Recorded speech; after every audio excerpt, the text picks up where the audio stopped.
नागपूरमध्ये एक solar panel संदर्भातील मोठी कंपनी येणार होती आणि अशी चर्चा आहे की ती कंपनी गुजरातला गेली आणि परत विरोधकांकडून आरोप होत आहे। विरोधी पक्ष नेत्यांनी ट्विट केलं आहे की सरकारचं लक्ष नाही उद्योगात। विदर्भामध्ये किती प्रकल्प आलेत कदाचित ह्याच्यावर विरोधी पक्ष नेत्यांचं लक्ष नसावा।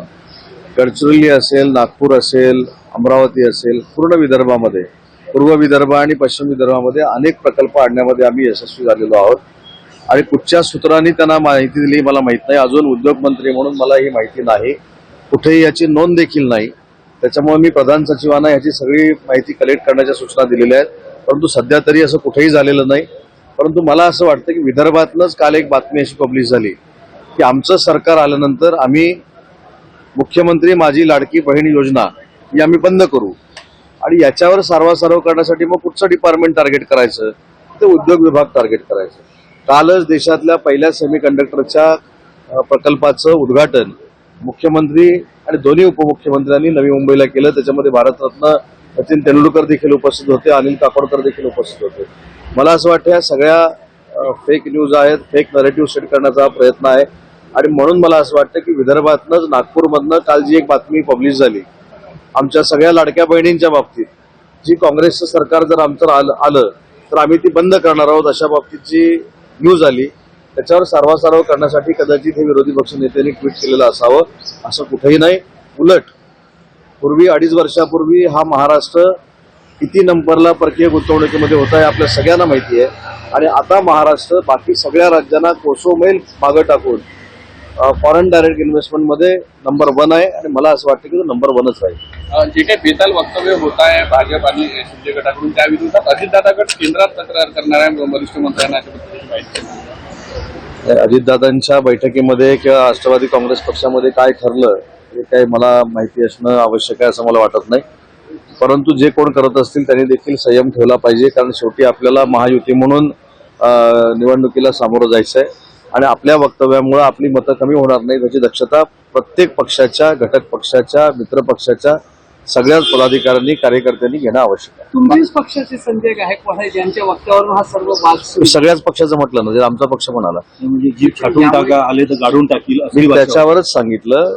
मित्र पक्ष, आमचे काही सहकारी असतील, घटक पक्ष असतील, याच्या सगळ्या पदाधिकाऱ्यांनी, लोकप्रतिनिधींनी या सगळ्याची दक्षता घेणं आवश्यक आहे।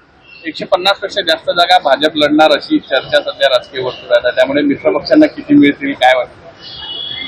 मला असं वाटतं की 2-3 दिवसापूर्वी इथूनच मी सांगितले की सन्मानजनकच तिकीट वाटप असेल आणि परवा जे तुम्हाला सांगितले ते पुन्हा एकदा सांगतो की आमच्या तिकीट वाटपानंतर तुम्हाला ब्रेकिंग न्यूज मिळणार। सन्मानजनक आकडा किती आहे? आता काहीतरी सिक्रेट ठेवू द्या ना। तिसऱ्या आघाडीची चर्चा जोरात आहे सध्या, त्यामध्ये आता जरांगे पाटील आणि प्रकाश आंबेडकरही सहभागी होणार। त्याची मला काही माहिती नाही। तिसरी आघाडी असू दे, चौथी आघाडी असू दे, 5वी आघाडी असू दे, परंतु महाविकास आघाडीचा पराभव अटळ आहे आणि महायुतीचं सरकार 2 महिन्यानंतर मी ज्यावेळी पुन्हा एकदा नागपूरला येईन, माझी जेव्हा तुम्ही मुलाखत घ्याल त्यावेळी महायुतीचं सरकार त्या महाराष्ट्रामध्ये आलेलं असेल।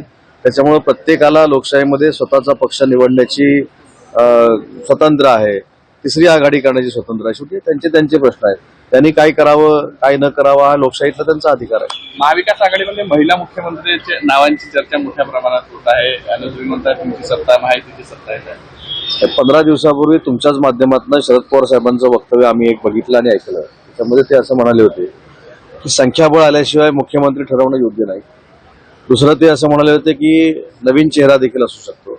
तिसरं ते म्हणाले होते की निवडणुकीच्या अगोदरच मुख्यमंत्री पद ठरवण्याचा काही जो आग्रह आहे काही लोकांचा तो चुकीचा आहे। ही 3च वाक्य मी तुम्हाला काय सांगितली, याच्यातच आदरणीय पवार साहेबांनी एका दगडात 3 पक्षी मारलेले आहेत। त्याच्यामध्ये त्यांनी स्पष्ट सांगितलेलं आहे की महाविकास आघाडीच्या लोकांना की स्वतः भानावर या की संख्याबळ असेल तरच मुख्यमंत्री होणार आहे, नंबर 1। नंबर 2 त्यांनी असं सांगितलेलं आहे की आल्यानंतर आपण ठरवू मुख्यमंत्री कोण करायचं, त्यामुळे आताच मुख्यमंत्री कोणी ठरवू नये, म्हणजे उभाठाचे पक्षप्रमुख जे काय मी मुख्यमंत्री म्हणतात ते नाही म्हणून त्यांनी सांगितलं। आणि तिसरं त्यांनी असं सांगितलं की नवा चेहरा देखील असू शकतो। याचा अर्थ त्यांनी आपल्याच पक्षातल्या काही नेत्यांना सांगितलेलं आहे की मुख्यमंत्री पदाचं पद डोळ्यासमोर ठेवून पक्षाचं काम करू नका, तर संख्याबळ आणण्यासाठी काम करा। मला असं वाटतं की ही परवाची 15 दिवसापूर्वी त्यांचीच मुलाखत ही आम्हाला सकारात्मक वाटते आणि त्यांच्याच मुलाखतीतनं त्यांनी स्पष्ट केलेलं आहे की जोपर्यंत संख्याबळ नाही तोपर्यंत काही ठरवणं हे उचित नाही। एबीपी माझा, उघडा डोळे बघा नीट।